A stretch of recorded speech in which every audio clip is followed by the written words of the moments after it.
what I again know now and have dealt with over the years is there was also trauma involved in that, right? Firefights and explosions and things that happened and the loss of people that we cared about. But at that time of that transition, that's not what I was thinking about. And so there's a lot happening, under the surface that you don't identify, but I'm able to process or was able to process all that. And so are a lot of other veterans as they come home. You're able to process all the trauma stuff when you're around other people who have also dealt with the trauma. But when you separate out of that community, you're all alone, everything is worse. And it's very, very hard to walk that on your own. Welcome to Your Story Doesn't End Here, the mental health podcast of military and veterans who refuse to be silenced. I'm your host, Rachel, and my mission with this podcast is to be a voice for those who don't have a voice, bring awareness to mental health issues, provide value and solutions, and to change the culture when it comes to mental health within the DoD organizations.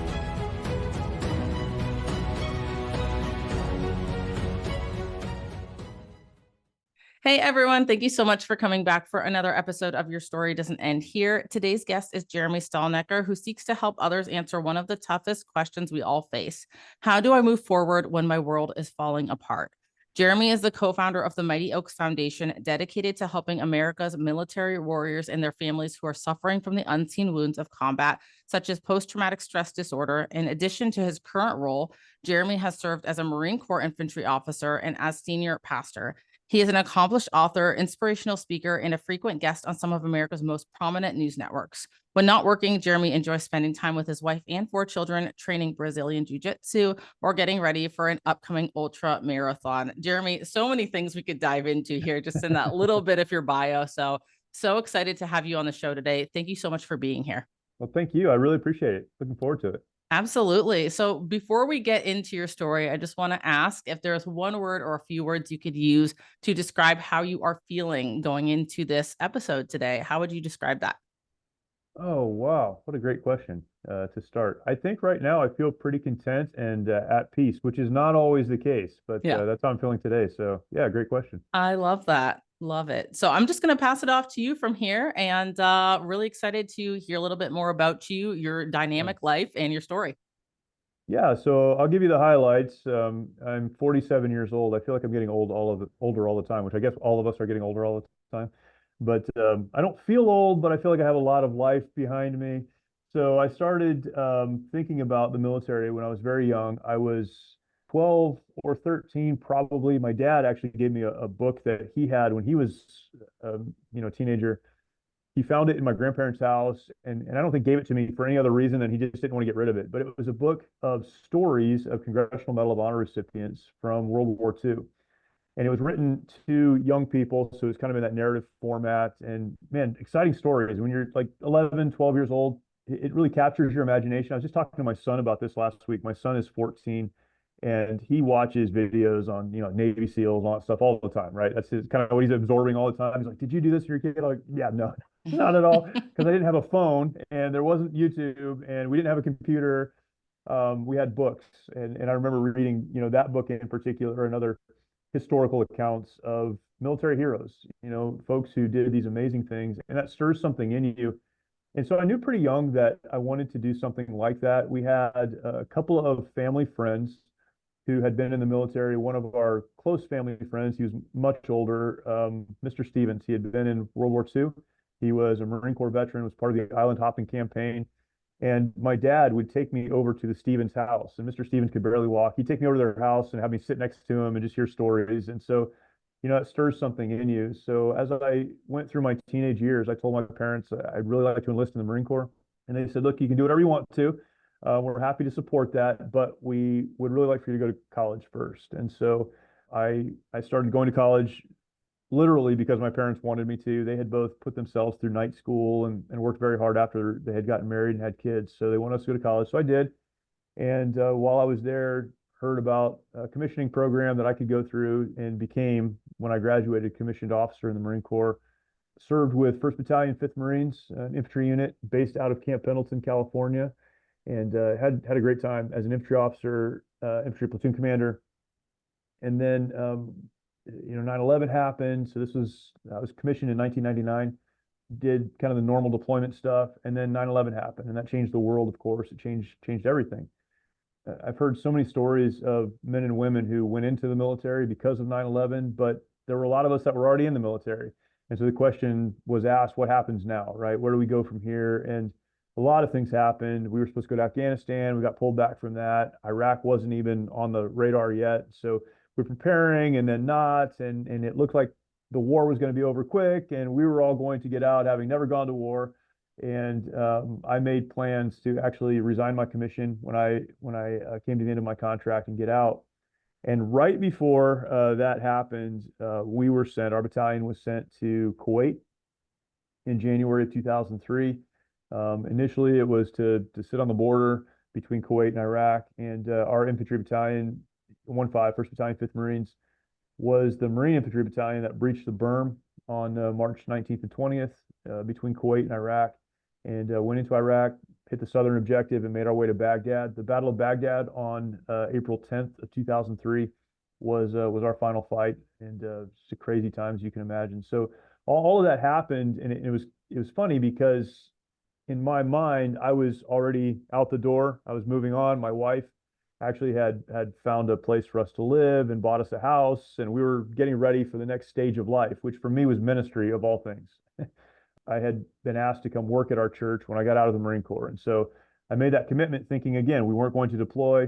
If we deployed, the war was going to be over very quickly. And so there was nothing beyond that, right? Everything that happened in my lifetime in the 90s was very quick. And so went to Iraq and came home and transitioned out of the Marine Corps and learned, I guess, in that process. And remember, this is in 2003. So there was no real transition plan. People weren't talking about post-traumatic stress or combat trauma or any of those things. We weren't having any of those discussions. And so learned firsthand what that transition looks like and what it feels like. I was married, had 2 little kids, 3 and 4 years old, and went to work on a church staff. And I say that even for people that aren't church people or don't care about that, because if you were to think about like the perfect transition plan, right, coming out of the military and out of combat, going to work at a church is probably a pretty good transition plan. You've got the right people around you, and it's a good environment. And man, it was horrible. I went from leading Marines in combat. A month later, literally 30 days later, I was working on a church staff where I was now working with a bunch of volunteers. I was on a staff with other church staff members who, what they knew was going to a Bible college and then working at a church, and that was their whole life experience, which is fine, but that's what they knew. And so when I would talk about things like the Marine Corps combat or these things I was dealing with and trying to process through, they just had no context for that.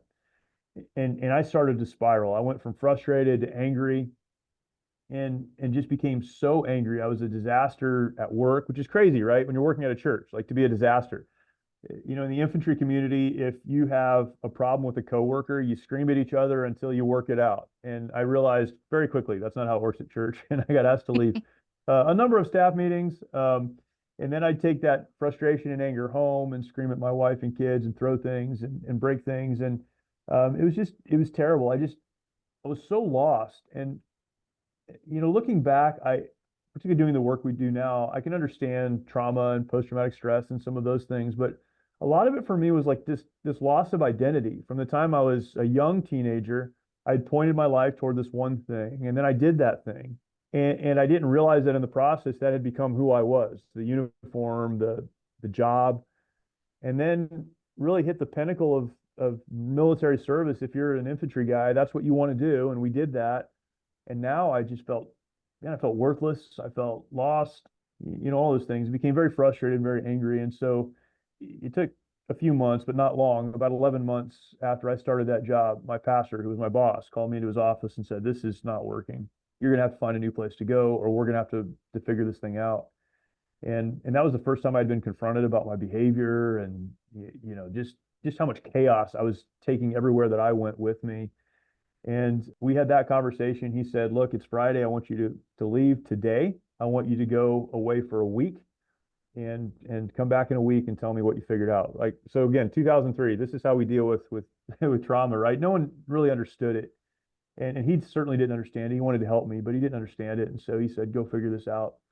And that was the first time I'd been confronted. It was the first time I had really even considered taking responsibility for the way that I was behaving, understanding that regardless of what I had experienced or not or whatever, I didn't have the right to treat people that way. And so that conversation led to other conversations and other people coming into my life, and really started a long process of me understanding who I was, and putting the pieces in place that I needed to live a productive life. And that was a starting point really of so many different things. And it's important to understand too, I think for people listening, it's not a straight line, right? So again, I'm working at a church. Eventually, after a number of years, I became the pastor of a church, a small church in California. And I was still struggling a lot. In fact, my wife would say, and I share this because people need to hear this, right? My wife would say, I'd hear you on a Sunday morning teaching, right? And I would become so angry because I knew that what you were saying wasn't what you were living. And it wasn't even that at that time I was trying to be a hypocrite. It was just I know what's right, and I know what to tell other people to do, but I was having a really hard time walking that out myself. While I'm pastoring a church, my wife would load our kids up in the car and start down the driveway to take them away, to take them to my parents' house or to take them to her parents' house, and then come back. And it was a lot of years of us trying to work through this and trying to figure it out. But eventually, with a lot of help, we did. And that kind of led, all of those things, all of those pieces came together and led to the Mighty Oaks Foundation, which is where I work now, and us working with veterans, active duty service members, and first responders who are dealing with either combat trauma or trauma related to their life that was kind of, brought to the surface or, made worse because of their military service or their service in the community. And we now, every day, Mighty Oaks Foundation, we're a national organization. We work with about 900 students a year that would come to one of our week-long programs. And we talk about trauma. We talk about how to move forward in spite of trauma. We're a faith-based organization, so we approach this from not a clinical perspective, but a faith perspective. What does it mean to understand who you are and to get a hold of your identity, and how do you move forward in spite of all of those things in a good way and in a positive way? And so it's crazy looking back, and there are a lot of details and a lot of pieces there, but you look back over kind of where you started, right? When I was a kid and doing exactly what I'd always wanted to do, having that experience, kind of having the bottom drop out. And as those pieces were rebuilt in my life, then having the opportunity to help other people move forward as well. And so I always tell people, appreciate where you are, because you don't know how what you're learning right now will be used at some other point in the future to help others. And I've had the opportunity to live that out. So that's the down and the dirty, that the overview of my life. But yeah, it's been quite a learning experience, to say the least. Yeah, that reflection piece is so important. It's actually Yeah. something that's come up for me a lot in my own life lately, is like connecting those dots of, yeah, I went through this and maybe it wasn't the greatest time period in my life at that time, but it was necessary because I needed that lesson for later in life, or I needed this experience to help propel me to the next area of my life. And so I love that you brought that up. Another thing that really stood out to me when you were talking is what you are presenting to people not really matching who you are, or the core person that you are, right? I think a lot of that comes down to a survival mode, but also not really living in our purpose fully and our values fully, at least for me. And I can only speak for myself, but I had that same identity crisis too, where I was like, the image that I see of myself and the person I think I am is not matching up with what I'm actually doing every single day and what I'm presenting to other people. And it's no wonder why the people that see me every day are singing my praises and talking about how wonderful I am, because they see that person that I am creating.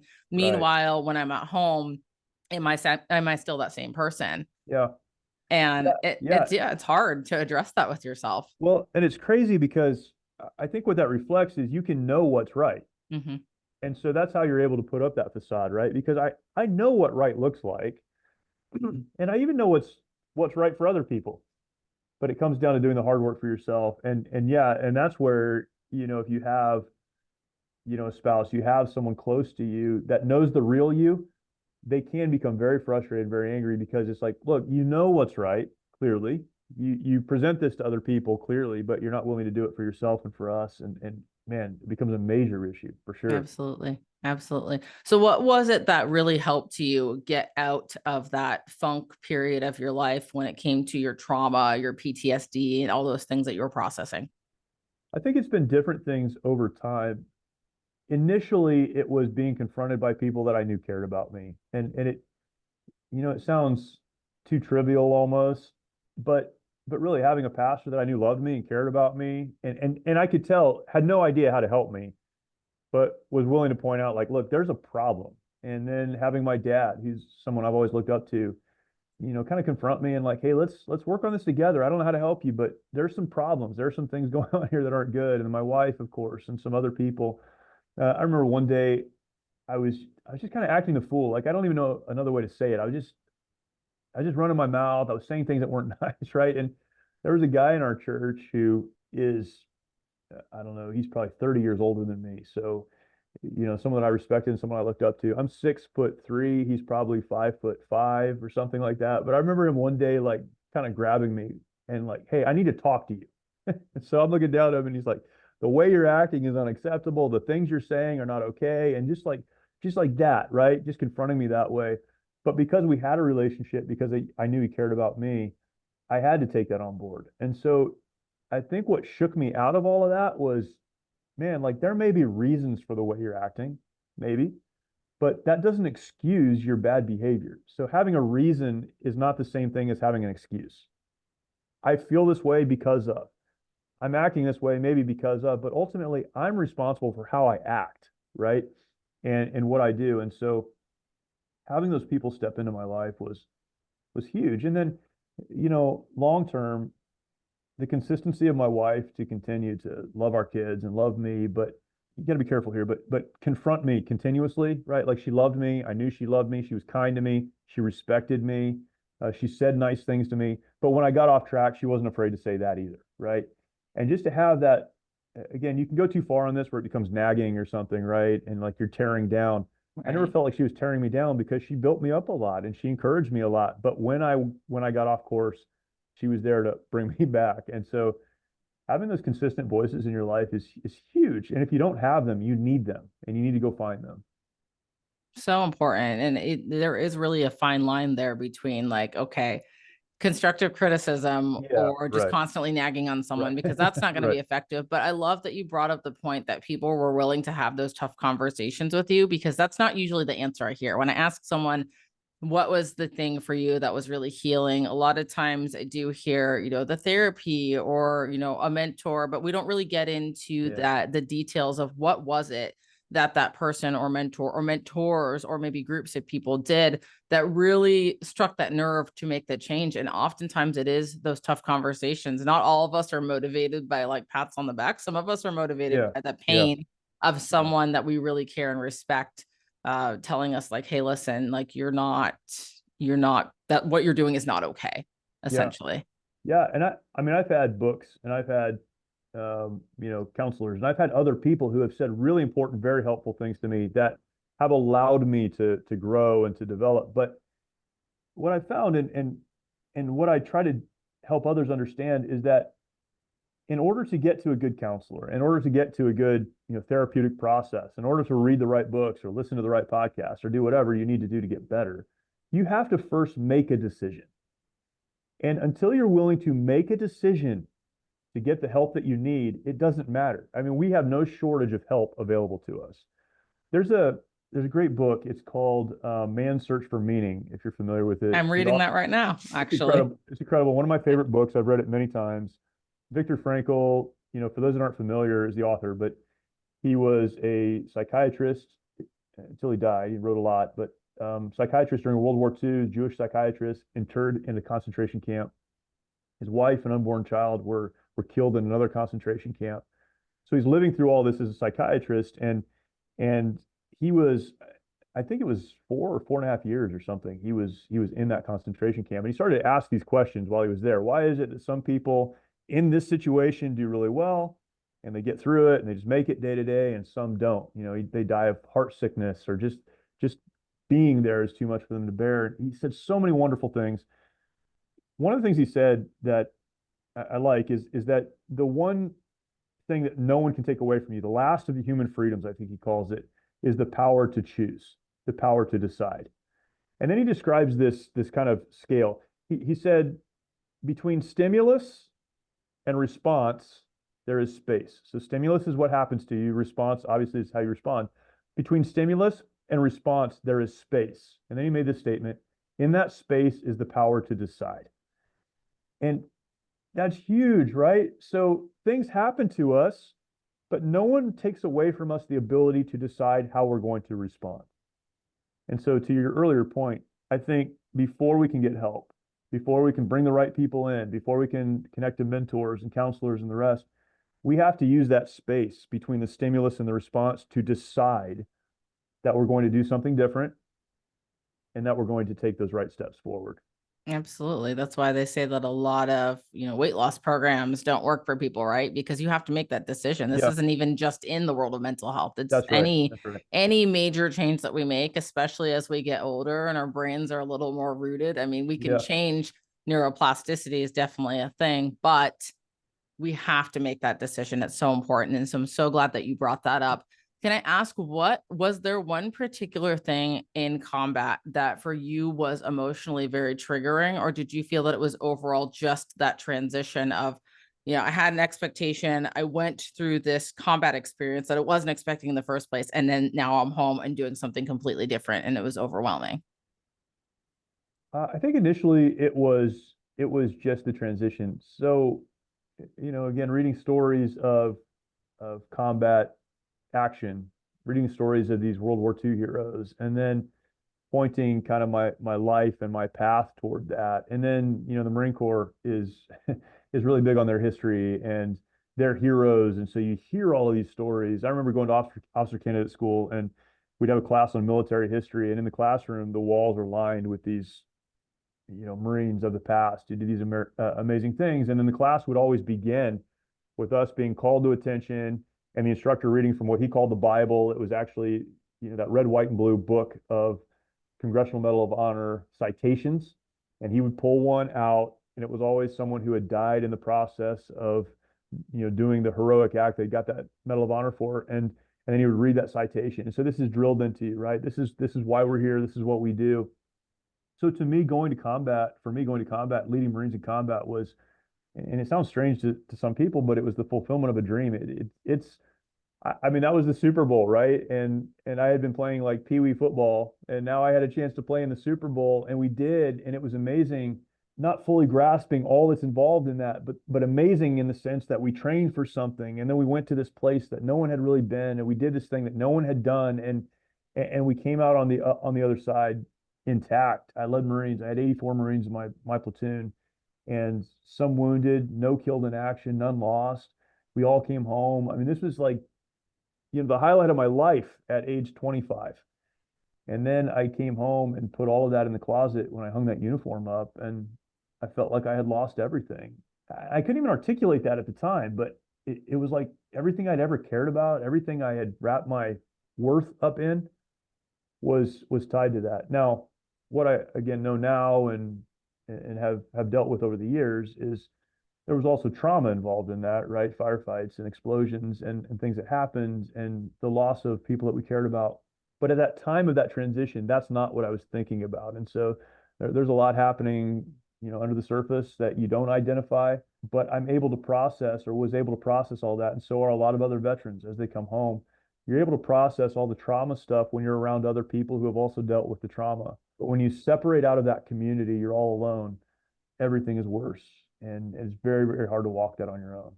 Yeah, I think just now, 2024, probably a few years ago, is when the conversation finally started more on a national level about the transition stress and how Yeah. that is Yeah. actually what is contributing to a lot of PTSD. Because Yeah. back in the early 2000s, that sounded trivial, right? Like, well, Yeah. no, you did your Yeah. time. It's Yeah. just Yeah. a Yeah. job, Yeah. right? Like Right. Right. but especially post 9/11, I mean, whether someone serves in a support role or a direct combat role, it doesn't matter. The military lifestyle is just different. And so getting out, that alone, they're finding is causing PTSD in a lot of veterans. Yeah. And so, but that obviously wasn't really being talked about at the Yep. time that you got out. No, what's crazy about that, and the transition is so important. When I left the Marine Corps in 2003, we had at the time it's called TAMP and TAP class, these separation classes you have to go to. It was like 3 days of classes. And I remember walking in, so we had just got back from Kuwait. A week later, I'm going through the checkout process. So I go in to this class and I have my checkout sheet, and the staff NCO that was running is like, "Oh, hey, come here real quick, sir. I'll sign that off for you." It was a 3-day long class. He signed it off, and I was done. I mean, the most I got out of that class was walking in to get the signature. So even as bad as those classes were back then, and they've gotten a lot better since then, I didn't even have that, right, or the benefit of that. So zero conversation about transition. Yeah, exactly. You're exactly right. It was a job, and you're Yeah. done with that job. So this is a new job. Do this now. Yeah. Yeah. No, man, it's not your job. It is intentionally. This is boot camp, and the training for this. It's intentionally your identity. The Right. military wants this to be your identity, and you don't Right. just walk away from that. Right. So Mighty Oaks Foundation, I wanted to dive a little deeper into that. Yeah. Why that particular, I think I know the answer, but I'm gonna let you answer it. Yeah. Why the Mighty Oaks Foundation?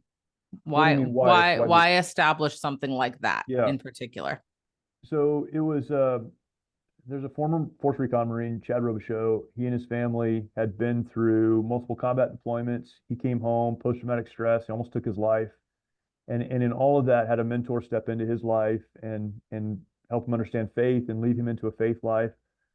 And he would describe it as, I tried everything to deal with my trauma and my post-traumatic stress, but I felt like I had received the cure to cancer and I needed to help other people. And so it really was that. It was, I found something that worked for me and I needed to share that with everyone else. I met him when he was starting Mighty Oaks, and he asked me to help him get this thing established. And when I left the Marine Corps, I struggled, and part of my healing, if you will, or whatever the word would be, was kind of walking away from the Marine Corps. So I hadn't kept in touch with anyone that I served with. I completely walked away. I met Chad as Mighty Oaks was getting started 10 years later. And I met him through a mutual friend. That mutual friend was someone that I had served with in the Marine Corps, who reached out to me 10 years later and said, "Hey, we're doing this retreat. This guy's starting this program, and several of us from the old platoon are going to be there. Would you come and hang out with us?" And so, again, Mighty Oaks was just getting started. I had always been very proud of my service and what I did with those guys and how I brought them home. And then 10 years later, I started to hear about suicides. I started to hear about other combat deaths. I started to hear about, broken marriages and broken homes. And the thing I'd always been proud about, bringing them home, really turned in my heart to, you abandoned them. They were struggling like you, and some many much worse than you, and you weren't there to help them. So for me, Mighty Oaks and the organization that we now have, because then it wasn't really an organization, it was some combat veterans trying to help other combat veterans. It literally was me doing my best to help the people that I had served with understand, I guess, how to move forward the way that I had been able to learn the things that I had learned. We say that our program is a peer-to-peer program, and it is, but back then it was like, man, guys, I'm really sorry I left you, and I feel like I can help you now. And that turned into something much different. But initially, that's exactly what it was. It's interesting you bring that up because you're not the first combat veteran or combat leader veteran, I should say, that led someone in combat back in the time when that was very prevalent in the US, sending troops overseas in larger masses that has felt some responsibility after getting out. And I never served combat myself, so I know there's camaraderie in the military. It seems like there is even more camaraderie with the combat vets just because of what you went through when you served. And that sense of responsibility of, I still have to take care of these people, or at least keep this network of people close and make sure that they're okay, because the job responsibility, or maybe not job is the right word, but the human responsibility goes well beyond that period of service. And so what an interesting thing. It's crazy. So when I started working at the church, about 7 months later, the battalion that I was a part of redeployed back to Iraq. They were part of the first Battle of Fallujah. And so I remember I was working on the church staff, and I had gotten an email from someone that I had served with, and the email told me about a couple of those Marines that were in my platoon that had been killed in Fallujah. And sitting there, in the safest place I could possibly be, around people that cared about me, just so overwhelmed by that. And then trying to communicate that to these other people, right? I'm in a staff meeting and trying to explain like, oh, my Marines in Fallujah and they died. And there's just like zero connection. And it wasn't that they didn't care about people dying. It was just like, oh man, yeah, that's tragic. That's terrible. Now let's move on with this meeting, right? And so you do feel this personal responsibility, and you make promises to always be there, to take care of each other, and you do. And then that separation happens. So yeah, even 10 years later, coming back to that and realizing, man, maybe I could have done something to help them and done something to make their lives better. And now I'm more than 20 years removed from that. 21 years, I guess 21 years. One of the Marines I served with was in our office today, and we just talked for a few minutes. He lives in the area, stopped by to say hey. And so, yeah, I've heard a lot of people try to describe it, but I don't even know how you describe that kind of bond or relationship that you have. But it goes with the responsibility to take care of each other. That's incredible. And so are you guys, the Mighty Oaks Foundation, are you serving on a local level, a national level? We're a national nonprofit, so we have 5 different ranches, I would say facilities, but they're ranches where people can come to us for a program. It's 5 days long. We have 5 of those: California, Texas, yeah, 2 in Texas, Ohio, and Virginia. And men or women will come to our program. They'll spend 5 days with us. We'll talk about trauma, talk about kind of what it is, what it isn't, and how to move forward in spite of that trauma. What's interesting or unique about what we do is that everyone who teaches in our program, everyone who leads in our program started as a student. So they came as a student because they needed help, and then came through a process. It's about a year-long process of training to be able to stand in front of people and teach and do those things. And so you're sitting in a room full of other veterans, not all combat veterans, but veterans who really can look at each other and say, I know where you are because I've been there. I've experienced some of the same things you've experienced. It very much is that peer-to-peer model. One of the challenges, I think, with veterans and in the first responder community is the vast majority of the people you interact with have no idea what it's like to be you or to have experienced what you've experienced. Well, and we shouldn't expect them to, but we can, if we're not careful, put that wall up then and say, well, you don't get it, right? You can't help me. And so in our program, everyone in the room has some connection to what you've done. We've even had Vietnam veterans. We had a Korean War veteran come, and they're 50 years removed from some of the other students that are there, but the combat piece or the military piece brings them together. And so, yeah, it's a pretty unique environment. But we have, like I said, about 900 people a year will come through that program. We've had over 5,000 historically that have graduated from our program. And it's been crazy to see. We even do some international work. We work with foreign militaries to help them with resiliency and some of the things we've learned to be able to help the folks they're working with as well. That's incredible. And so you said that someone does not have to be a combat veteran, correct? No, that's Okay. right. And then what is the intake process for someone that might be interested in something like Yep. this? Do they need a referral, or do they just reach out and you guys take it over from there? Yeah, so again, we're not a clinical program, and so that opens it up a little bit. So no referral needed. We have an application on our website, and there someone would apply: veteran, active duty service member, first responder, or spouse, and they can apply there, and then our team will take care of the rest. We try to be very deliberate about removing obstacles, and people that need help often are the last ones that will get help. And so there's no cost to the program, and there's no cost to travel to the program. Everything is entirely free. All you need to give us is 5 days, and we'll work with you. And so we want you to just get the help you need. One I thing that's love that. unique, yeah, one thing that's unique too, and for your audience, this may apply. A lot of programs for veterans will exclude those who have an other than honorable discharge.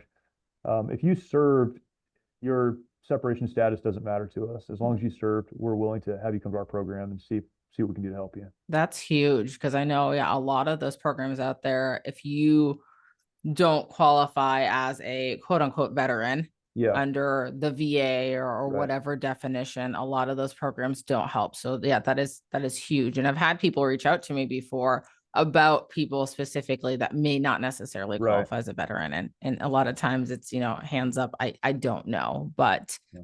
that Yeah. is incredible and a great resource. And I will make sure I'll have you say here towards the end of the episode where we can find you and support, and where people can reach out for those resources. But I wanted to get into something kind of a little off direction of the conversations we've been having, but you run ultra marathons. And I didn't want to just graze over that because that, Yeah. to me at least, is a huge deal. What got you into that? Yeah, so I'm not good at them, by the way, right? So running is one thing. So I've been a runner my whole life. Part of it is sports in high school, and then the military and all that. So I've always run, and I've always been fascinated by this ultra marathon world. You hear about these people who run 50 miles or run 100 miles. It's always been fascinating to me. When I got into my 40s, my daughter said I had a midlife crisis. I don't know if it was a midlife crisis or not, but I got into my 40s and I realized like my physical window was coming to a close, right? It could be 30 years away, but I'm not getting more capable. And so I found a local 50K, which is 31 and a half miles. And I thought I'm going to train for that. It's my bucket list thing. Then I can say I did it. I had never run a marathon either, but I'll do that. That'll be the one thing I'll do, and then I won't do that again. So I trained for it. I ran that 50K. It wasn't fun, but it was one of those things where you're like, I could probably go a little bit further. There was another 50K in our area. I live in California, so in Southern California. About a month later, so I ran that one, and then I thought that I'm never going to go. I'm not going to do that again. And then I heard about 100K, that's 62 miles in Utah. So I signed up and got a friend to go and run that with me. It's like this snowball thing that happens. I ran a 100 miler here in Texas. I'm recording in Texas right now, but ran a 100 miler last year. And then leading up to Veterans Day last year, I'd been doing a lot of running and a lot of training. And I heard about someone who ran 50 marathons in 50 days. And I thought I could never do 50 in 50 days. But for our organization, we always do some kind of promotion, something special for Veterans Day. And so I started to toss around the idea of doing 22 marathons, signifying that it's not the right number, but it's the number of people recognize of veteran suicides in the United States. Doing 22 marathons in 22 days. And long story short, we ended up doing a promotion where I ran from October 21st to Veterans Day. I ran a marathon a day for 22 days. That was at the end of last year. And so, yeah, it was one of those weird, like, don't start something if you're not willing to go all the way because it gets crazy. So, yeah, so now I've run a bunch of ultra distance marathons and then a bunch of regular marathons. I'm not a great runner. I don't even really like running that much, but I like, I don't know, the challenge of it. And I don't think that ever goes away, trying to do That's things just like the that. Marine in you. Yeah, probably so. Probably. It's been crazy, right? Yeah, Yeah. yeah, yeah. No, that's incredible. I didn't actually learn of ultra marathons until I read David Goggins' book. And then I was like, Oh, yeah. wow, there are Yeah. people in the world who do this. Yeah, That's and they're not all incredible. like David Goggins, just to be clear, right? Yeah. What I've learned, it's actually pretty fascinating. I could talk all day about ultra marathons. It's pretty fascinating when you line up at a race. You'll see, the David Goggins types for sure. A lot of incredible athletes, and then just people like me, just ordinary people who are just. My goal is to get done. My goal is to finish. I ran, my first 100 miler. I finished in just over 25 hours. The guy who won it finished in 14 hours and 35 minutes or something like that, right? So, Wow. so when you talk about ultra marathons, there's like this huge like distance Yeah. between ends, but it's a neat community and it's a lot Yeah. of fun. It's super challenging and it's just you. Like you decide, again, going back to decisions, every step, am I going to keep going? And you just have to Yeah. keep making that decision. It's a lot of Yeah. fun. Yeah. But even just seeing what the human body is capable, I think Yeah, that's it's so crazy. incredible. So much more than you think. So much more Yeah. than you think. Yeah. Yeah.